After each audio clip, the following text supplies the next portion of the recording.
बिहार में राज्यसभा सीट को लेकर के जो सरगर्मी बढ़ी हुई है उस पर सबकी नजर मजलिस इत्तेहादुल मुसलमीन यानी एमआईएम पर टिकी हुई है।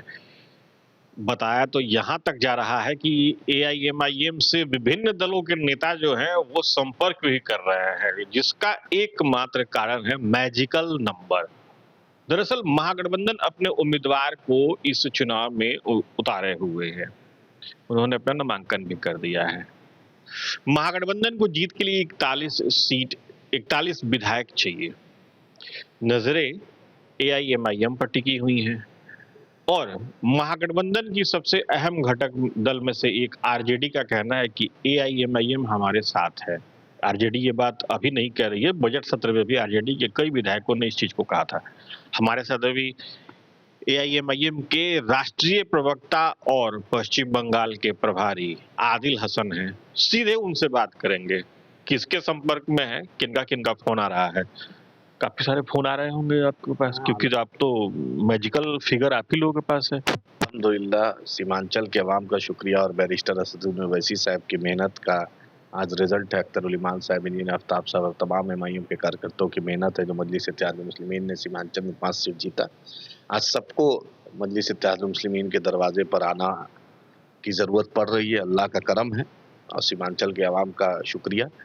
लेकिन अफसोस होता है कि तेजस्वी यादव ने जो पहल की थी उसके बाद वो पहल में क्यों रुक गए, ये समझ में नहीं आता है। अख्तर उल इमान साहब से उनकी मुलाकात हुई थी।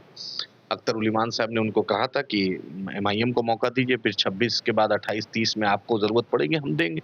लेकिन तेजस्वी जी ने उसके बाद कुछ संदेश नहीं दिया, ये समझ के परे है। क्या ये कब अभी बात हुई थी क्या? नहीं, वही कुछ दिनों पहले हुई थी, नॉमिनेशन से पहले।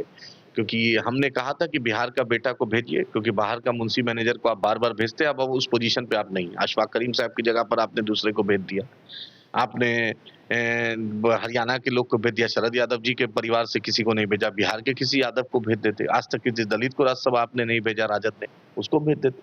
लेकिन आप मुसलमान के भी नहीं हैं, यादव के भी नहीं हैं, दलित पिछड़ा के भी नहीं हैं, बिहारियों के भी नहीं हैं। तो हमने ये बात रखी थी और ठीक है, आपने बिहार के एक बेटा का नाम भेजा है नॉमिनेशन के, लेकिन उससे पहले आपको अख्तर उल इमान साहब से, बैरिस्टर असदुद्दीन ओवैसी साहब से, एमआईएम से संपर्क करना था। आपने बसपा से भी बात नहीं की। आप टेकन फॉर ग्रांटेड के पोजीशन पर नहीं है। राजनीति में टेकन फॉर ग्रांटेड नहीं होता है, आपको विश्वास में लेना पड़ेगा। और अपोजिशन में हम मजबूत विपक्ष हैं और मजबूत आवाज़ हैं। अख्तर उल इमान साहब आज असेंबली में, हमारे पांचों एमएलए, तौसीफ भाई, मुर्शीद साहब, सरवर भाई, गुलाम सरवर, सब ने बड़ी मजबूती से वकालत की, विपक्ष की भूमिका निभाई और बैरिस्टर असदुद्दीन ओवैसी साहब का फैसला अंतिम निर्णय है, अंतिम फैसला। तो तेजस्वी जी इस बात का वो करें, बात का उनको बैरिस्टर असदुद्दीन ओवैसी साहब को, लालू जी को फ़ोन करना चाहिए और अख्तर उल इमान साहब को फ़ोन करना चाहिए कि हमने इनको बनाया है। अब पहले ही तो आपने गलती की, बनाने से पहले आपको निर्णय मशवरा करना चाहिए था। हमें भी, जैसे तेलंगाना में कांग्रेस पार्टी ने समझदारी से काम किया, हमारे लीडर से बात की, हमारे 2-2 एमएलए उनके नॉमिनेशन में थे, तो उसी तरह यहाँ भी होना चाहिए था। आखिर इतनी इमेच्योरिटी क्यों रहती है? एक नेशनल पार्टी कांग्रेस जब इतनी बड़ी भूमिका निभाती है, वो एमआईएम के बिना जानती है कि तेलंगाना में नहीं जीत सकते। ये कांग्रेस को ये बात की समझ है, तो आपको ये बात क्यों नहीं समझ में आती है? मैं उसी बात पे आऊंगा आदिल, क्योंकि आज सुबह आरजेडी की तरफ से कहा गया कि इस चुनाव में, राज्यसभा चुनाव को लेकर के जो मसला है उस पर एआईएमआईएम हमारे साथ है। तो मैं आपसे जानना चाहता हूं कि क्या आप वाकई उनके साथ हैं? भाई, हम उनका बंधुआ गुलाम हैं। वही इजाज साहब से पूछिए, वही राजद से पूछिए, कल तक बी टीम, सी टीम, डी टीम बोलता था। हम इनके दरवाजे पे ढोल लेके गए थे, पानी तक नहीं पिलाया था। हमसे बात करना नहीं पसंद करते थे। आज अल्लाह ने मौका बदला है, परिस्थिति बदला है, तो आज अब बहुत इनके अपने हो गए हैं। आप गवाह हैं ना, आपने कवर किया था ना सब चीज। यही आरजेडी का ना, आपने हमारे बारे में कितनी गालियां इन्होंने दी, टोकरी भर भर के गालियां दी थी। अब मजलिस इत्तेहादुल मुस्लिमीन का फैसला किसको साथ देगी, किसको नहीं देगी, इसका फैसला बैरिस्टर असदुद्दीन ओवैसी साहब दारुसलाम से होगा, ये क्लियर है। यानी जो अभी आरजेडी की तरफ से जो बातें कही जा रही है, अभी एकदम हवा हवाई है। तेजस्वी जी ने कोई कैंडिडेट के उस पर बात नहीं की थी और उसके बाद नॉमिनेशन में भी कोई दावत नहीं आया था। और अभी वोट किसको करेगा, इसका फैसला बैरिस्टर असदुद्दीन ओवैसी साहब करेंगे और एमआईएम करेगी। अख्तर उल इमान साहब से रब्ता करना चाहिए, बैरिस्टर असदुद्दीन ओवैसी साहब को रब्ता करना चाहिए। और हमारा तो क्लियर मांग है कि दारुसलाम में आपको आना पड़ेगा, बैरिस्टर असदुद्दीन ओवैसी साहब से बात करनी पड़ेगी। ये तो हो गई महागठबंधन की बात। चूंकि मैजिकल फिगर जो है 5वीं सीट के लिए कम से कम 3 विधायकों की जरूरत तो एनडीए को भी पड़ेगी। तो क्या एनडीए से भी कुछ गुफ्तगू हो रही है क्या? देखिए, हम तो बीजेपी के खिलाफ कल भी थे, आज भी और कल भी रहेंगे। ये स्टैंड क्लियर है। बीजेपी के खिलाफ क़यामत की सुबह तक मजलिस इत्तेहादुल मुस्लिमीन, हम इनको एक्सपोज करेंगे और इनकी मक्कारी और अय्यारी को हम एक्सपोज करेंगे। इन्होंने मुसलमानों के साथ, दलितों के साथ, बिहार के साथ नाइंसाफी किया, सीमांचल के साथ नाइंसाफी किया। हर जगह ज्यादती मुसलमानों पर सबसे ज्यादा इनके राज में होगी। आज जो हर मुद्दे पर मेरे घर पे बुलडोजर चलता है, मेरे घर पे ज्यादती होती है, मुझे इंसाफ नहीं मिलता है। बिहार में आप देख लीजिए, एक भी डीएम, एक भी एसपी, एक भी एसडीपीओ, एक भी क्या कहते हैं डीएसपी मुसलमान नहीं है, एक भी एसडीएम मुसलमान नहीं है। क्या 101 अनुमंडल में 38 जिला में मुसलमान उस लायक नहीं है? क्या आमिर सुबहानी साहब इसी मिट्टी से थे? यही बिहार के यूनिवर्सिटी टॉपर नहीं, यूपीएससी टॉपर थे। उनको आपने होम सेक्रेटरी बनाया। उसके बाद जब से बीजेपी का इतना गलबा हावी हो गया है कि एक भी मुसलमान को एसडीएम, थाना प्रभारी, एसपी, एसडीओ, एसडीपीओ, डीएमएसपी आप नहीं देखना चाहते मुसलमान? उसी बात की नाराजगी है नहीं, क्या? हर बात की नाराजगी है। मुसलमानों के साथ इन्होंने क्या इंसाफ किया?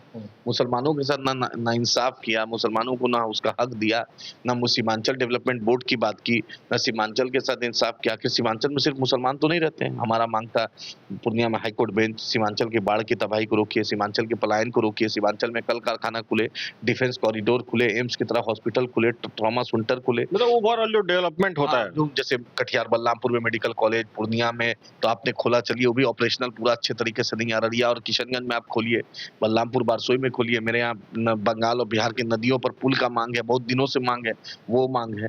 हमने बाढ़ के आप आरामको और मिडिल ईस्ट की कंपनी का इन्वेस्टमेंट आप गुजरात में कराते हैं, बिहार में क्यों नहीं कराते हैं? सीमांचल में क्यों नहीं कराते हैं? कटिहार, पूर्णिया, अररिया, किशनगंज में क्यों नहीं कराते हैं?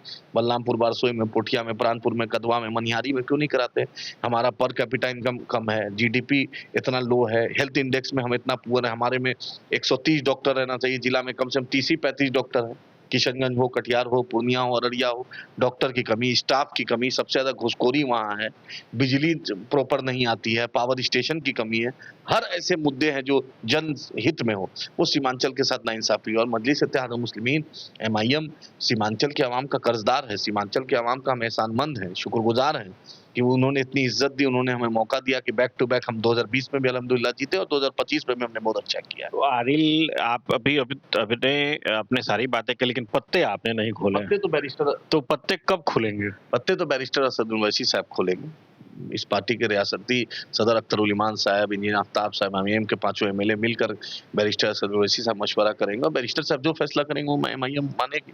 तो मैं क्या ये मानूं कि लाइक माइंडेड जो आरजेडी कह रही है या जो महागठबंधन कह रहा है, एमआईएम उधर जाएगा या फिर महागठबंधन को छोड़ के एनडीए की तरफ? मतलब आखिर एमआईएम करेगी क्या? हम बॉयकॉट करेंगे या हम वोट देंगे या नहीं देंगे, इसका फैसला बैरिस्टर असद उवैसी साहब करेंगे। हम ये ऑप्शन भी है क्या?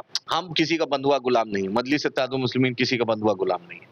हमने बैरिस्टर असद उवैसी साहब, अकबर साहब की क़यादत पर चुनाव जीते हैं, उस चेहरे पे चुनाव जीते हैं। सीमांचल के अवाम ने अख्तर उल ईमान साहब, इंजीनियर आफ्ताब साहब और पूरी एमआईएम की टीम का मेहनत, जद्दोजहद और बैरिस्टर साहब की जो लगातार जद्दोजहद, सीमांचल के लिए आवाज़ उठाना, बिहार के मुसलमानों के मजलूमों की आवाज़, अकबर साहब ने जो खिदमत की है, जो रिलीफ फ्लड में मदद की, जो कोरोना में मदद की, जो हमेशा मदद करते हैं, उनका चेहरा देखकर वोट दिया। तो मेरा फैसला, मेरा लीडर भी बैरिस्टर साहब है, वही फैसला करेंगे इंशाअल्लाह ताला, बेहतर फैसला होगा। मतलब आप लोग अभी महागठबंधन या एनडीए दोनों की सांस अटकाए रहेंगे? नहीं, सांस नहीं अटका रहेंगे, ये उसूल का मामला है। हम टेकन फॉर ग्रांटेड आप हमें नहीं ले सकते। तेजस्वी जी ये बात समझे, जब कांग्रेस बात कर सकती है तेलंगाना में, कांग्रेस आपसे नेशनल पार्टी है, वो बात कर सकती है, आपको बात करने में क्या दिक्कत है? आप मुहूर्त देख रहे हैं क्या? किस चीज का मुहूर्त देख रहे हैं आप? अगर बात करती है, बात करें तो फिर बैरिस्टर साहब, अख्तर साहब, इंजीनियर आफ्ताब साहब, जो भी पार्टी के जो जिम्मेदार एमएलए सब फैसला लेंगे, उस पर हम लोग वो रहेंगे। लेकिन फैसला तो दारुस्सलाम से होगा, ये तो तय है इंशाअल्लाह। मतलब अंतिम फैसला जो है वो वहीं से होगा, एकदम दारुस्सलाम से होगा और अटल है हमारा फैसला जो बैरिस्टर। और ये कब तक होगा फैसला? जब देखिए कब होता है इनके तरफ से, कब। हम अब्दुल्ला बेगानी शादी में अब्दुल्ला दीवाना ऐसा नहीं है, हम किसी का मोहताज नहीं सिवा अल्लाह के। इसलिए फैसला तो बैरिस्टर साहब करेंगे। बैरिस्टर साहब को आप तैयार कर लीजिए, उनकी रजामंदी ले लीजिए, उनसे हाँ करा लीजिए, जो बोलिएगा वो करेंगे। तो ये थे हमारे साथ एआईएमआईएम के राष्ट्रीय प्रवक्ता आदिल हसन। इन्होंने सारी बातें कही, एकदम क्रिस्टल क्लियर तरीके से रख दिया। साथ साथ ये भी कह दिया कि डिसीजन यहाँ से नहीं होगा, डिसीजन वहां से होगा जो ओवैसी साहब चाहेंगे।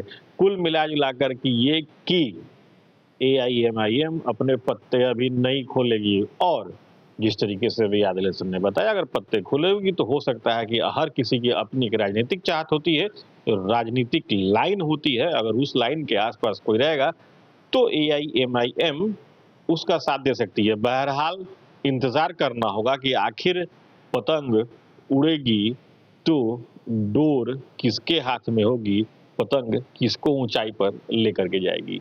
Sujit Kumar, TV9 digital, Patna.